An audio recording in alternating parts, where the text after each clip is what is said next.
嗨，欢迎回来，我是栗子。ROG 的 Zephyrus M16自从2021年改款开始，居然已经出到了第3代啦。M16一直是我自己很喜欢的机器，原因也很简单，如果你想要在2公斤上下，在轻薄、低调、利落的设计中找一台效能可以称得上是非常强大的笔电，纵观整个 ROG 产品线，那这台机器一定就是 Zephyrus M16。以去年2022来说，你敢相信左边的 Scar 17跟右边这台 Zephyrus M16在体积规模差那么多的情况下 ，CPU 和显卡的峰值效能都只差了3%多，你就知道当时 M16的效能释放有多强大了。所以这种定位很酷的产品，从21年第1代我们就开，22年也开，今年是2023的版本，当然也不能错过啦。于是我们就跟 Intel 借来了今年再次改款的 Zephyrus M16，一定要完成连开3代的目标。一起来看，究竟这台采用全新散热系统，搭配上第13代 Intel Core i9-13900H 加4080，萤幕换上了 ROG Nebula 拟真技术电竞萤幕，采用 Mini LED 背光技术的 ROG Zephyrus M16，实际表现如何？那我们就一起来看看吧。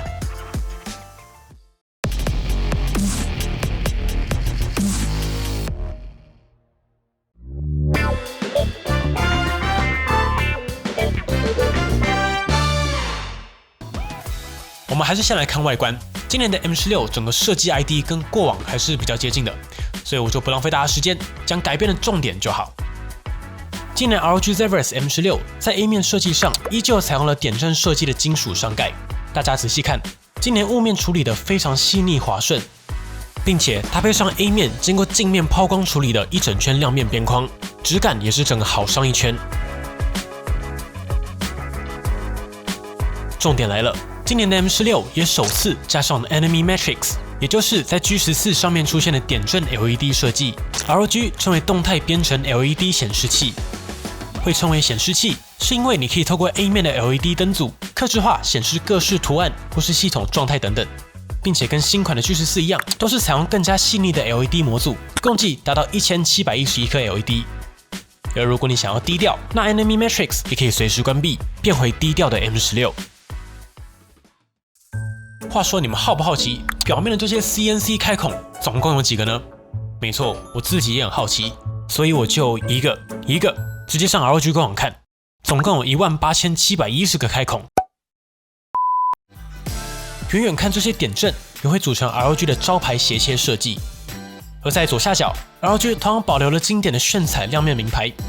整体来说，今年的 M16 设计同样简约利落，能文能武，可以轻易融入各种使用场景。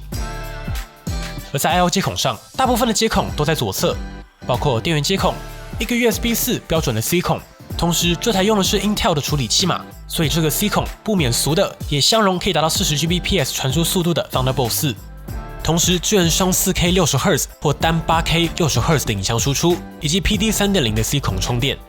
接着是一个 HDMI 2.1， 很有诚意，实测可以达到 4K 120Hz 或是 8K 60Hz 的影像输出，是真的满血 2.1 啊。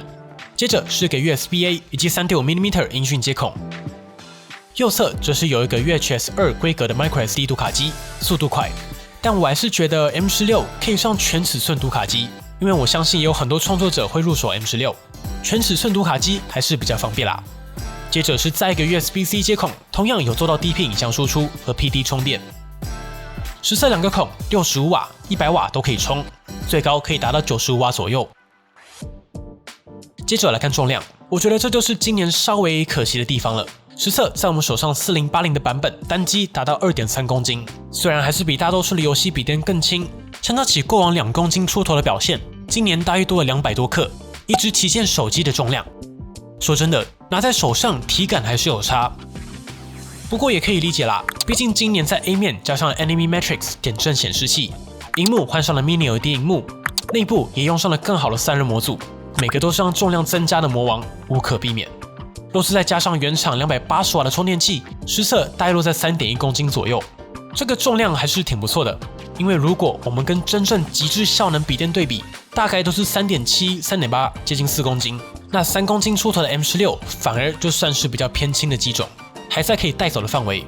不过说真的，如果你是要带出门文书开会的话，我会推荐你带这种小尺寸65瓦、100瓦 PD 充电器就可以了。整体的重量也可以大大减少，控制在 2.5 公斤左右完全可能。此外，上盖可以单手开合，也做到180度放平。转轴一样是 ErgoLift 的设计，打开时上盖会顶起机身，可以为散热留出足够的空间，顶起来的打字手感也会更舒服一点。顺带一提 ，M16 这次的底部也有比较厚的垫高胶条，并且是真的很厚、很扎实啊。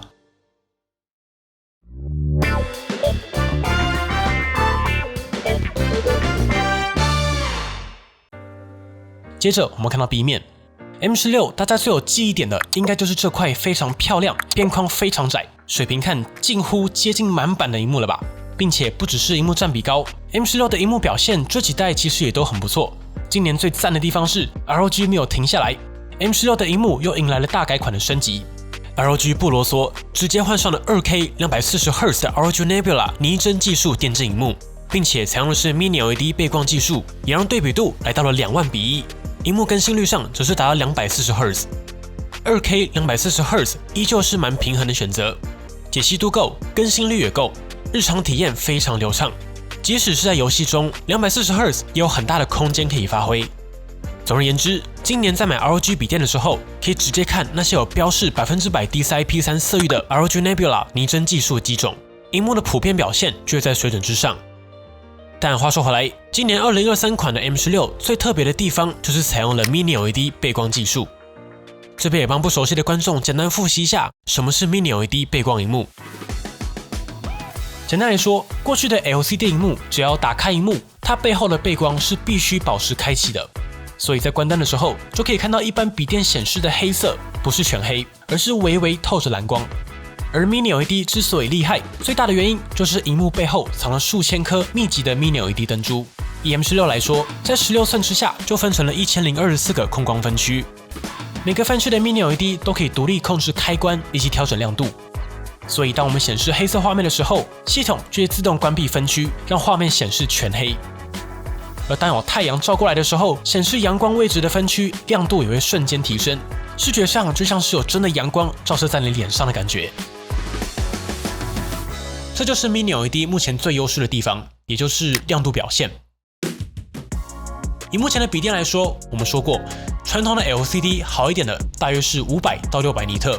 OLED 也就是600尼特左右，而 M16 跟我们前几周开箱过的 Scar 16一样 ，ROG 标的都是1100尼特的峰值亮度，并且通过 VESA Display HDR 1000的认证，所以我们当然要来实测一下有没有达到官方的标示。经过我们实测 ，M16 这块 Mini LED 在全白画面下可以达到662尼特，而峰值亮度更是可以达到1290尼特，表现依旧非常顶啊。侧边和正面 Halo 的表现，这边也提供给大家参考。好，到目前为止，亮度、显示效果达标。那接下来要测色域色准，当然也不能放过。M16 在 Armoury Crate 里面同样有4档的色域模式设定可以切换。首先测预设的原生模式，在色域覆盖上达到100%的 sRGB、89%的 Adobe RGB 以及100%的 DCI-P3， 色域表现达标。但重点还是看到色准。在预设模式下，平均德塔1达到 1.25 小于2的表现，色准达标。我们这边也测试了内建的几个色彩设定档，可以看到 sRGB、DCI-P3 都会进行对应的色域限缩。其他3个模式的平均德塔1都达到小于2，表现都有达标。而在 HDR 支援上，这边也帮大家实测 M16 这块萤幕在 Netflix 可以成功点灯双杜比，包括了 Dolby Vision 杜比世界以及 Dolby Atmos 杜比全景声。毕竟这么好的萤幕，只拿来工作就太可惜了，追剧也很爽。最后聊回来 ，M16 的萤幕同样维持了16:10的比例，拿来创作、工作16:10就是更舒服。顶部一样保留了 Windows Hello 脸部辨识模组，实测低光下也可以成功辨识解锁。M16 还有一个大家关心的问题，那就是出风口吹萤幕的问题。今年 ROG 为了解决这个问题，他们除了一样让风道尽量贴近萤幕底部之外，今年也直接在底部开了实体的散热开孔，让风可以透过开孔直接穿过萤幕底部，避免积热。不过实际表现究竟如何，我们稍后也会实际来测。对了，我也想问问有入手 M16 的朋友，2年多过去了，大家的萤幕底部是否有遇到问题呢？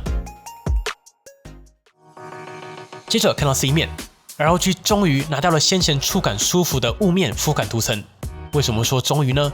原因是那个涂层非常舒服，但在第一代出的时候，我们就说这个 coating 感觉会掉啊。不出意外，隔年大家的回馈就是 coating 真的容易掉，叫我大预言家。而为了解决这个问题 ，ROG 今年直接换上了雾面处理的硬质塑胶材料，现在就没有掉的可能啦，而且也更容易清理，触感也不差哦，我觉得可以。电源键同样放在右侧上方，上排一样是我喜欢的独立音量按键和麦克风开关设计，最后就是可以快速启动 Ameriquid 的 ROG 按键。键盘上今年依旧采用全区的 RGB 背光，可以在 Ameriquid 切换 RGB 模式。不过感觉 ROG 可以考虑帮 M16 加上 PerKey RGB， 毕竟都卖到这个价位带 ，PerKey 还是比较爽。不过什么都要加，感觉重量也是不保啊。而在键盘体验部分 ，M16 的表现我们一直都不担心，采用的同样是 Stealth Type 静音键盘，手感也是 ROG 经典的薄膜偏 Q， 键程达到 1.7mm， 手感不错。并且 Stealth Type 在敲击上是真的安静，久打手也不会不舒服。以下也提供一段收音让大家参考。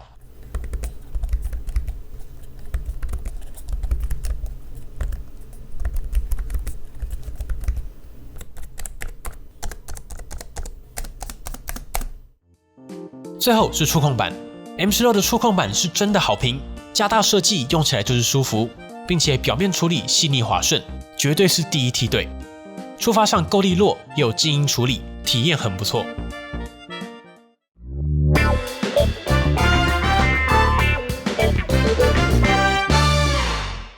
接着我们废话不多说，直接进入 M16 的效能测试吧。今年的 ROG Zephyrus M16 效能一定是令人期待的，包括了第13代的 Intel Core 以及 RTX 40系列相继登场。今年是适合换电脑的一年啊，效能又往上拉了一圈。在 CPU 上，搭载的是今年表现依旧强的第13代 Intel Core i9-13900H， 同样采用 P-Core 效能核心搭配 E-Core 效率核心的大小核设计，并且搭配上 Intel Thread Director 技术，系统就会自动调动效能和效率核心，让每个核心用在对的地方。像是大家最熟悉的就是边游戏边直播的这种场景，游戏就会交由 P-Core 执行，而直播这种小事就让 E-Core 完成。把对的人放在适合的位置上，就是 Intel 这几代最大的改进。那举凡边剪片边看脚本，边做动画边看影片，也都是一样的概念，让 P-Core 承担负载 ，E-Core 处理背景程序。如此一来，也能发挥能耗优势，达到更低的耗电。并且以 i9-13900H 来说，在核心规模上就达到了6P 加81，总共14核20执行序的架构，依旧是非常强大的配置。顺带一提哦，ROG 今年也在 M16 的 Ameriquid 加上了 CPU Core 的调节选项，也可以快速调整启用 P-Core 以及 E-Core 的数量。i9-13900H 在内显上采用的是96EU 的 Iris Xe 内显，就算关闭独显省电的时候，内显的表现也有一定的水准。而在显卡的部分 ，M16 2023搭配上新一代的 GeForce RTX 4080，并且我想特别提的是 M16 的规模真的是一年比一年还扯啊，瓦数也是一拉再拉。如果大家还有印象，2021年的 M16 最高是100瓦的3070，去年拉到120瓦的3070 Ti， 今年就是真的扯了，搭配上 Dynamic Boost， 最高直接拉到145瓦，手动更是可以拉到150瓦。虽然不是满血，但你要想 M16 在这个体积下，150瓦真的是拉到不能再满。等一下我们也会详细来测效能表现以及建议的设定，让大家参考。记忆体部分采用的是 DDR5 4800MHz 2条3星16+16组成 32GB 的配置。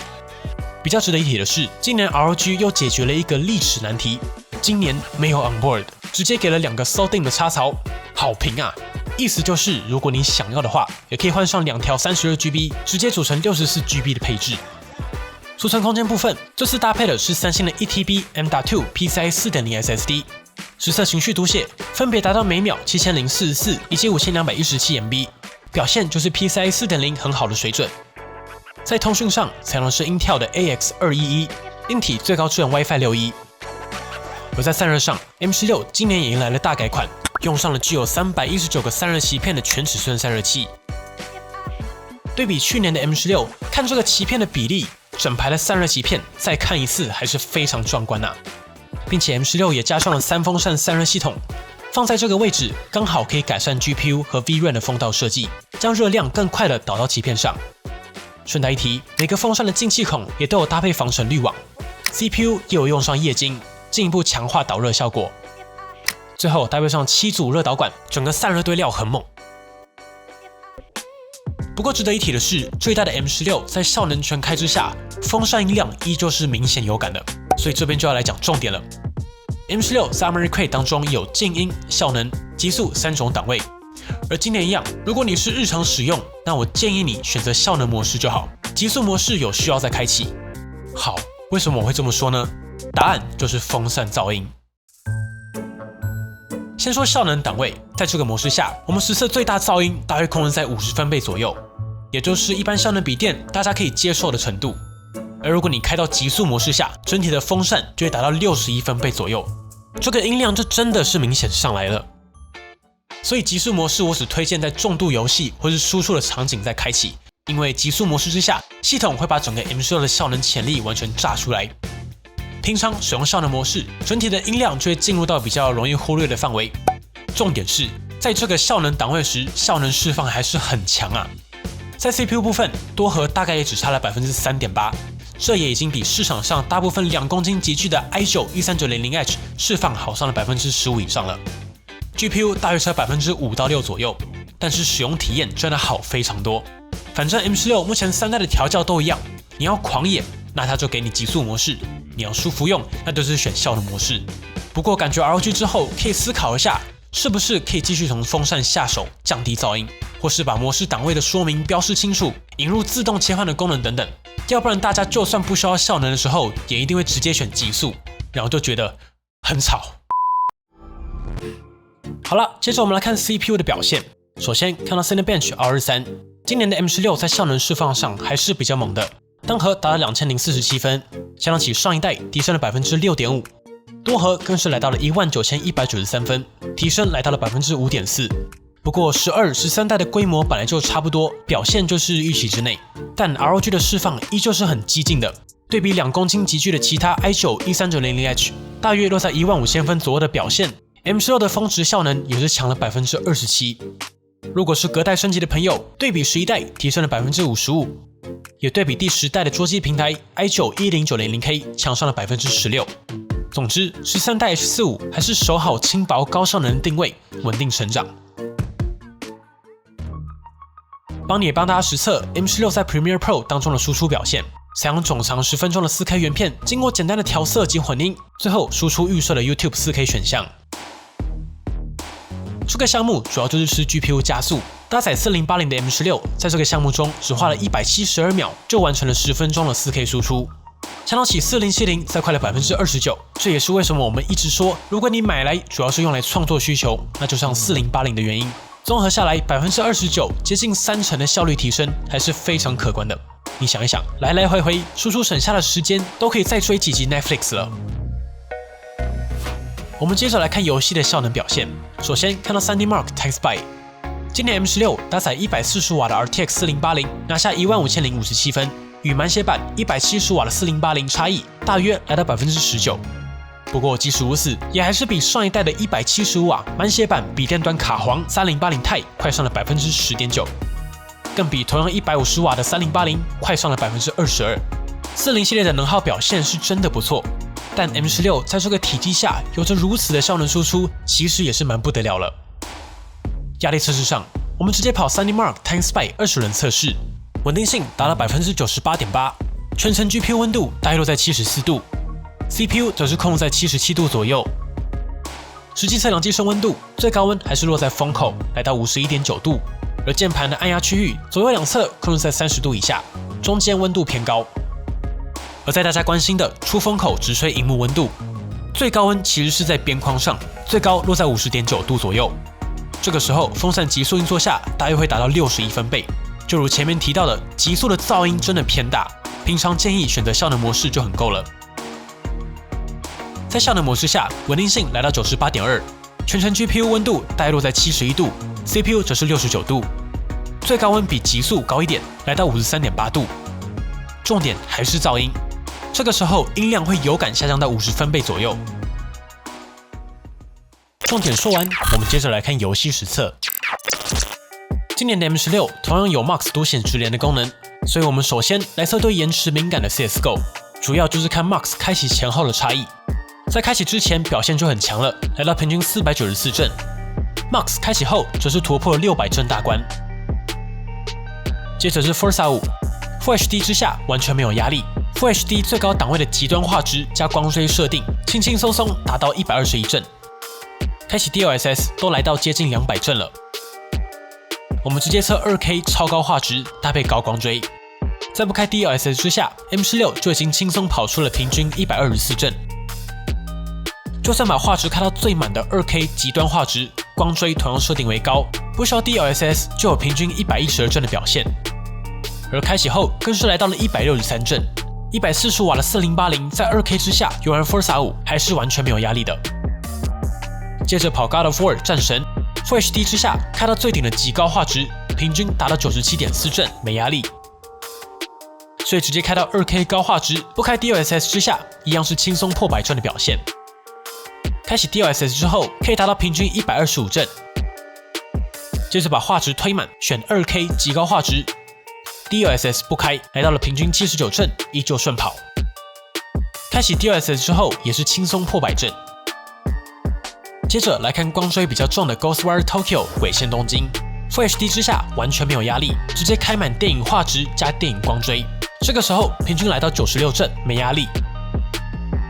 开启 DLSS 更可以达到135.6帧，所以我们直接开测 2K 最高的画质设定，在电影画质加电影光追之下，不开 DLSS 就有平均95.1帧。开启 DLSS 之后，轻松破100帧，来到平均116.9帧。最后是效能测试软体 Cyberpunk 2077，先看 Full HD 直接上最高的设定，在 Full HD 极高光追之下，不开 DLSS 平均就有85帧。开启 DLSS 后，更是可以达到平均132帧，完全驾驭。所以我们直接测 2K 最重的画质设定 ，2K 极高光追，平均66帧，其实已经顺跑。开启 DLSS 之后，就是可以进步解放到破100帧。想一想还是蛮扯的，140瓦的4080已经可以完全驾驭2077 2K 高光追了，这是2年前想都不敢想的。我们这边也加码测一下 loading 超级重的光追加速。2K 之下平均37.8帧，开启 DLSS 之后，来到顺跑平均63帧的表现。这个光追加速看起来就是接下来效能测试的新挑战模式了。最后总结一下，受益于 Intel Core i9-13900H 提供的效能输出，搭配上145瓦的 RTX 4080，M16 现在几乎是可以达到完全驾驭 2K 之下画质全开的效能需求。Full HD 之下就没什么压力。追求破100帧、高帧数的朋友，也可以放心选 Full HD 画质全开的选项了。续航力部分 ，M16 今年还是选配90瓦时的大电池，在邦尼的续航力测试中，连续播放 Full HD 影片1个小时，消耗了25%。而在 PC Mark 10现代办公的电池续航力测试中，同样将萤幕亮度固定在200尼特，最终拿下6小时23分的续航表现。而在充电速度上，邦尼使用原厂随附的280瓦充电器。1小时就能充到90%，完整充满耗时1小时36分，速度挺快的。不过出门文书的话，同样建议带一颗 PD 充电器就可以了，轻便很多。最后帮你一样提供所有的跑分测试供大家参考啦。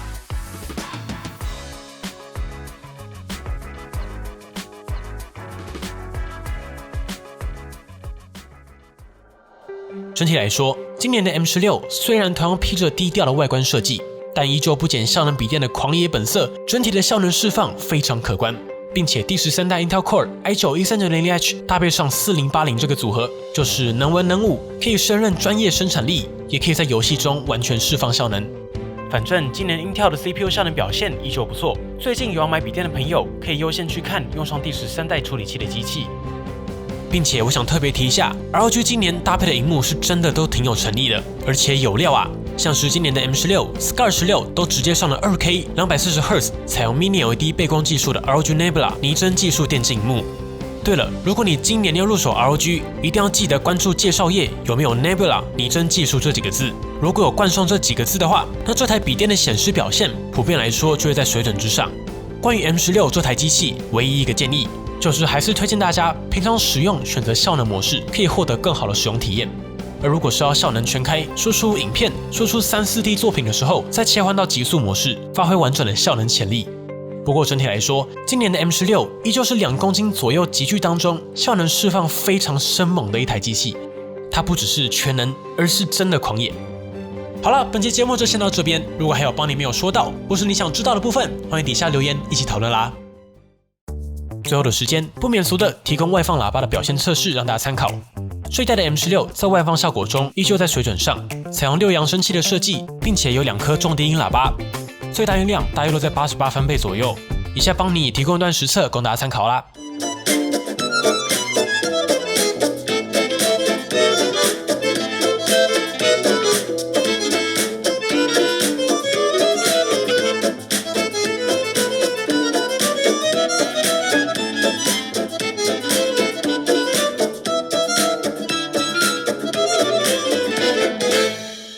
如果喜欢本期的节目，不要忘记订阅邦尼，并且打开小铃铛，及时收到我们最新的评测通知。当然，你也可以在 Facebook 邦尼 AI 小助理、Instagram 以及 Line@ 找到我们。如果还有其他问题，别忘了底下留言。那我们就下期影片再见喽。